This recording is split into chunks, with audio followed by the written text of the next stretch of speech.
welcome back to my channel. So this video will be geared towards women. So if you don't want to hear about cycles, have a good rest of your day.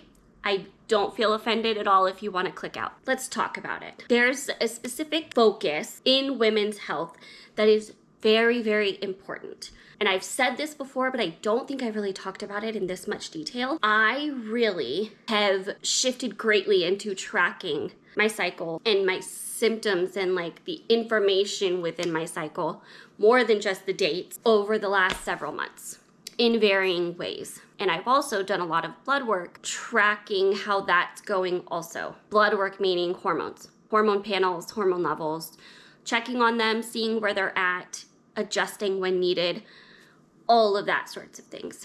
And so in this video, I've updated on levels and routines in other videos, but I want to talk about how I've been tracking things. So what I'm doing, what that looks like, the things that I'm kind of focusing on paying attention to, and also why. Why do that? First, I want to talk about why track my cycle in the first place. Well, there are several pieces of information you get through tracking your cycle. For women, this has started being described as like a fifth vital sign because it can tell so much about a woman's health and what's actually happening for her. I think it's important to know whether you are wanting to do anything with what that usually is connected to or not. Whether you're trying to conceive or not, this gives you really important health information. Your hormone levels. If you are a fellow butterfly, this is really important because tracking your cycle can really tell how your HRT routine is working for you. Because in those symptoms that you track, you are going to notice a difference.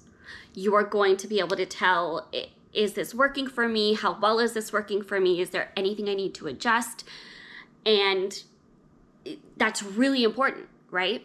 And just in general, it really is something that we are more impacted by than I think some of us tend to think about. I know I kind of just think of it as a part of things, and before tracking it more, it kind of just happened to me and I didn't all think about it that much. But when you are tracking it, you start to see the things that we as women go through in cycles, right? Like, it's called a cycle for a reason. You go through a cycle as a woman each month. A lot of the functions in our body as women work in a cycle. That's just how we're wired. That's how it works.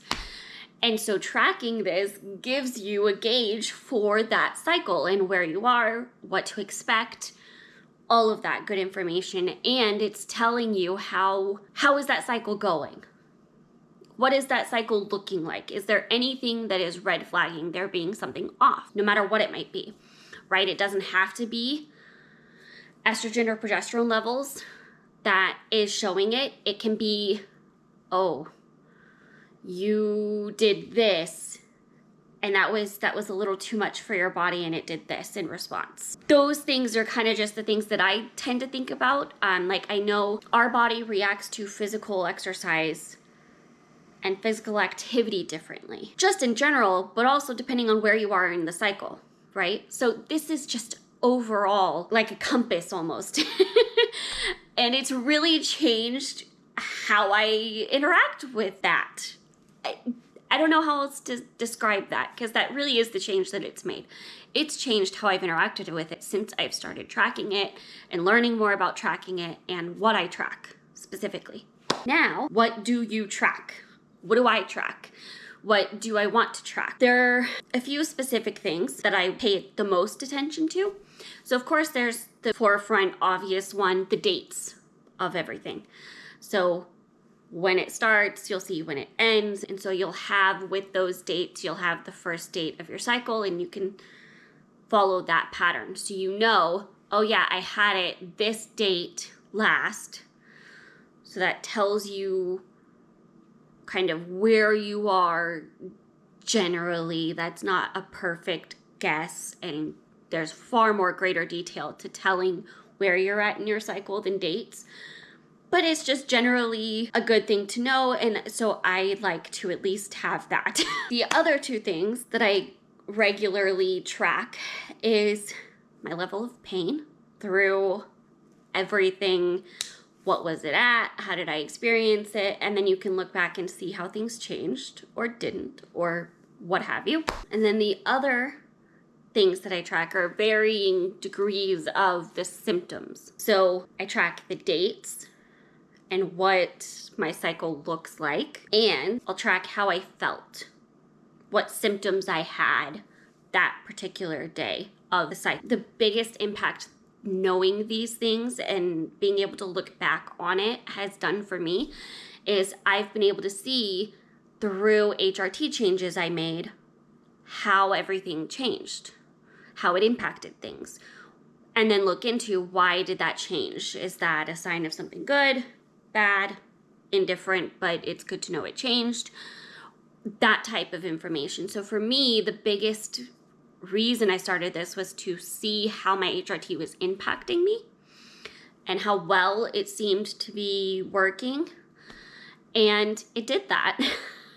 And then it kind of just made me really value understanding what was going on. And the biggest thing was my pain level and what my cycle actually looked like.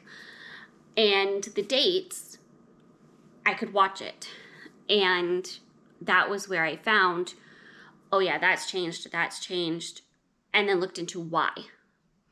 So those are important things to track because you can watch the pattern.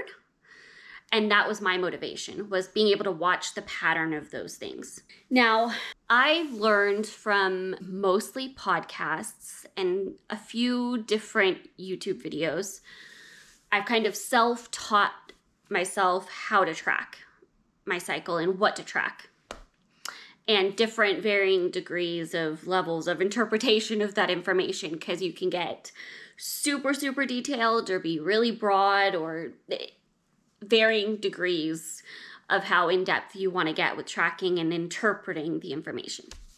Now, I am still learning, so I'm not an expert, and some of the information I'm like, I don't even know what to do with that. I'm still working up to that point.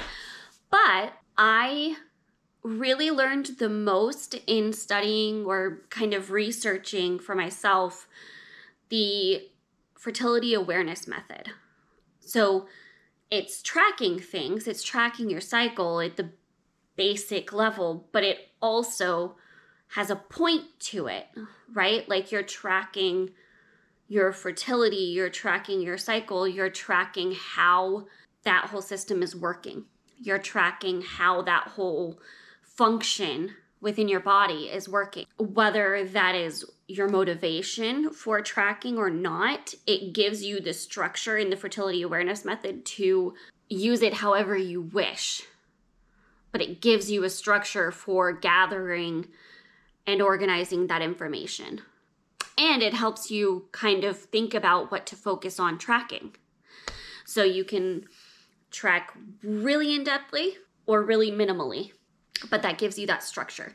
So for anyone looking for more information on tracking, fertility awareness method is the one that I researched to learn the most. Now, I don't know that I would say that's something that I've done enough to really say I specifically follow that, but I did take a lot from that in learning how to track things for myself. So if you would like somewhere to start research with, that is where I started. Now I want to talk about the two greatest tools that I use to track things. These are both digital because that is just simplest for me, but you can also do this on paper or a normal calendar if you would like. But the two ways I'm going to share that I have been and will track my cycle is digital. So I want to start my recommendation with an app. It is a free app. There is a paid level to it that gets you further, that gets you more stuff you can do with it, but I just use the free version. I feel like you can do plenty, like you can do very detailed without paying for anything. So, and it's called Kindara. And I'll put it on the screen. I'll put the name on the screen so you can see, but it gives you a way to track your cycles. I'm not going to share personal details of mine of information I have in this, but it gives you a calendar to look at. It gives you each day of the cycle, and not just during what we refer to as your cycle, but the whole month, right? You can look at it, see where you're at, and track things, no matter how much you're tracking or not tracking. It gives you the whole thing. It also has a journal entry part. It has a place to put symptoms. It has a place to track your temperature if you're going to do your temperature.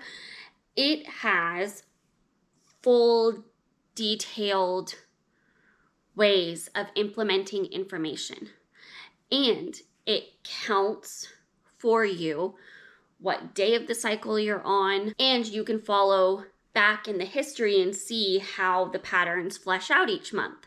So you can see how things shifted between each month. And it'll track the dates, it'll track length of cycles, it'll track all of that for you and calculate all of that for you. So that's the biggest way that I track everything. Now, the newest and the way I'm still learning, and the one that I don't know how well yet I can use it, like how useful or how accurate it might be, is on my watch. So I got this watch from Andrew for anniversary in September, and I absolutely love it. It is by Wise. It's the Wise smartwatch. I can put that on the screen as well. And it has a lot of different things you can track. You can track your cycle with this app right there. Some other functions that may or may not be things you're interested in for tracking your cycle is it does also have a sleep tracker. It also has a heart rate monitor. It also has blood oxygen level. So it's really cool. You can be really detailed with how you use this and what you track with it. And I love that. This is super cool to have as a resource for that. So while I'm not sure how great of a tracker the Cycle app will be, I have yet to really see that. It's a cool idea.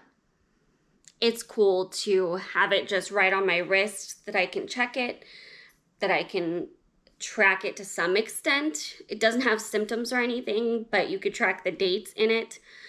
And that's kind of about as much as I would probably expect for the watch app. But there you have it. Those are the two things that I have used. The Kindara app is my absolute go-to, my first tool I use, and the one that I actually kind of trust a little more, at least right now. So that's what I use for tracking.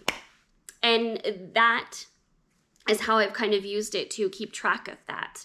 Now, through tracking, I have noticed an impact with my HRT and what my levels may or may not be at. And I've noticed the impact different things have on that. And so when I notice something changing, I can notice the impact it has on my cycle as well.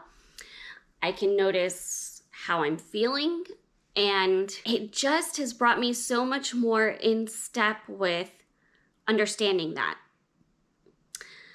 And then being able to understand other parts of my health along with that. So that's why I do it. That is how it's helped me. And focusing on tracking and keeping on top of my cycle is kind of the biggest part of a lot of things I've wanted to work on with my health. Hormones is at the base of everything. I think it's just a huge foundational piece.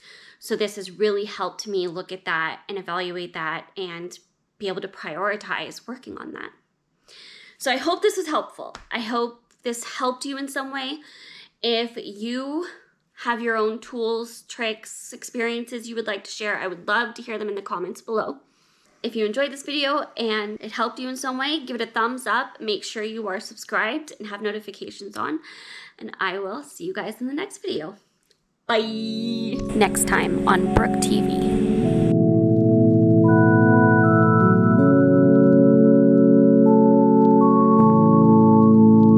I think this will be my favorite tree topper we've ever had.